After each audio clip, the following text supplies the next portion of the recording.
Durag Wisdom here, ladies and gentlemen, and welcome to Earth Day Y2K 20.05.06.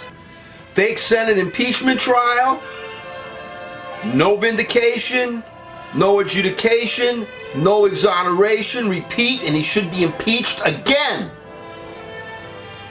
Alright, some brief stuff for your information, ladies and gentlemen, friends. I'm glad you're still there. I hope you're all healthy. Number one, Dr. Rick Bright, federal government vaccine expert, is our new whistleblower concerning Trump's pushing of hydroxychloroquine as irresponsible and bad science, and also for trying to force him to use cronies for any kind of treatments or vaccine. It's all about corruption with this monster we have in the White House. I believe that we should impeach the treasonous fiend Trump again and again and again and again until we are rid of him. This creep's policy and his mishandling of the pandemic has murdered more people so far in our country than were murdered in the Vietnam War. 70,000 plus of our citizens are dead because of the mishandling of our government and of this pandemic by an ignorant thug. And Nazi Trump and his cursed son-in-law believe that this is a success. 70,000 plus people are dead. Could have been worse. Easy come and easy go. Keep your eyes in the weeks ahead on what happens to or for heroic whistleblower Dr. Rick Bright. 2. And I say this again and again, life will not return to normal for us until there is a vaccine. Only listen to the responsible scientists and medical professionals. 3. Some states are opening up too soon. Anyone who pays attention to the advice of GOP Trumpist governors to go out and mix should remember that scene in Jaws when the residents and tourists follow the dangerous advice of Amity Mayor Vaughn. By the way, amity means friendship. Looking to become a hot meal for CV-19? Defy lockdown and social distancing rules. But remember too, that people violating these safety procedures are also endangering the rest of us. But that is the point, isn't it? With Trump, to get rid of all those undesirables who don't love him. Number 4, get well, Ruth Bader Ginsburg, who went to treat a gallbladder problem. May she live long and well beyond the time Trump is dead and buried. The music today is The Cassandra Crossing by Jerry Goldsmith. Our main story today, and I say this respectfully and again not meaning to trivialize this catastrophic CV-19 pandemic event. When I go out to shop or I view the news, I can't help being reminded of all the apocalyptic science fiction horror films, dystopian thrillers I've seen. But this is reality, not entertainment.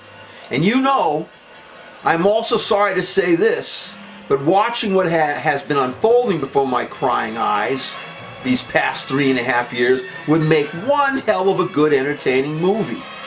I apologize for saying that, but knowing movies as I do, and as an audience member, if I was watching this in a movie, it would be hell of an entertaining movie. Imagine this scenario.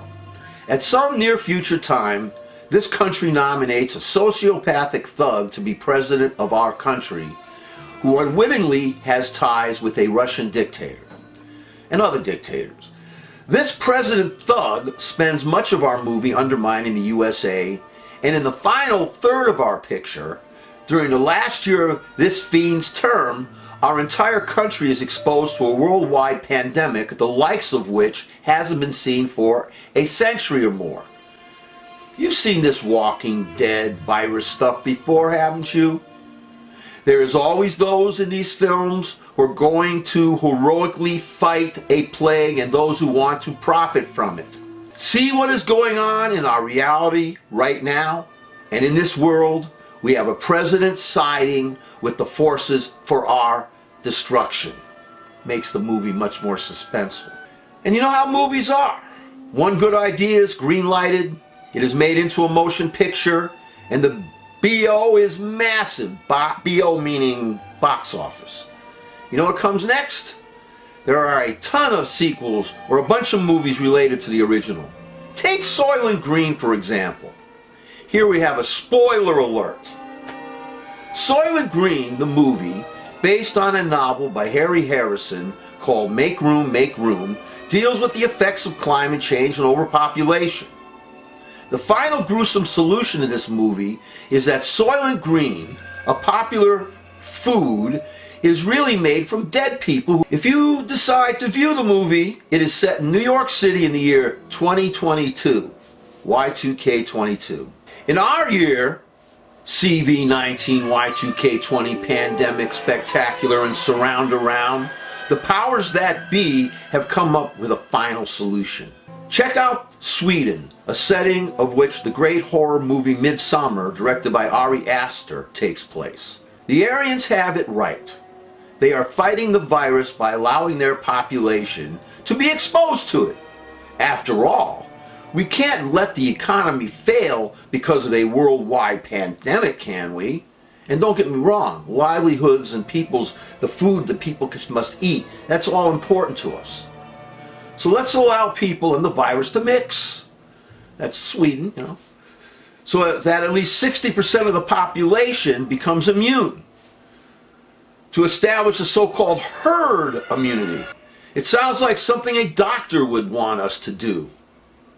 Dr. Lecter, that is. In this model, who lives and who dies? Just ask Dr. Charles Darwin. You know, the herd immunity, let people get exposed, go out and mix.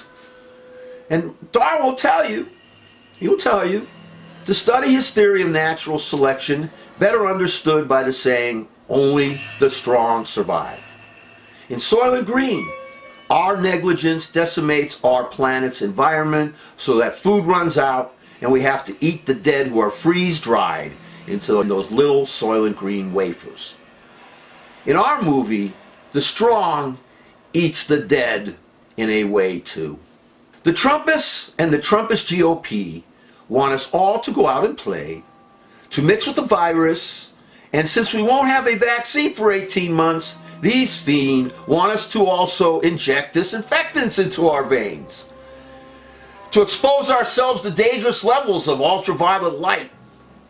They want us to go out and die so that they can cull the herd and make of the surviving human race something akin to their twisted images.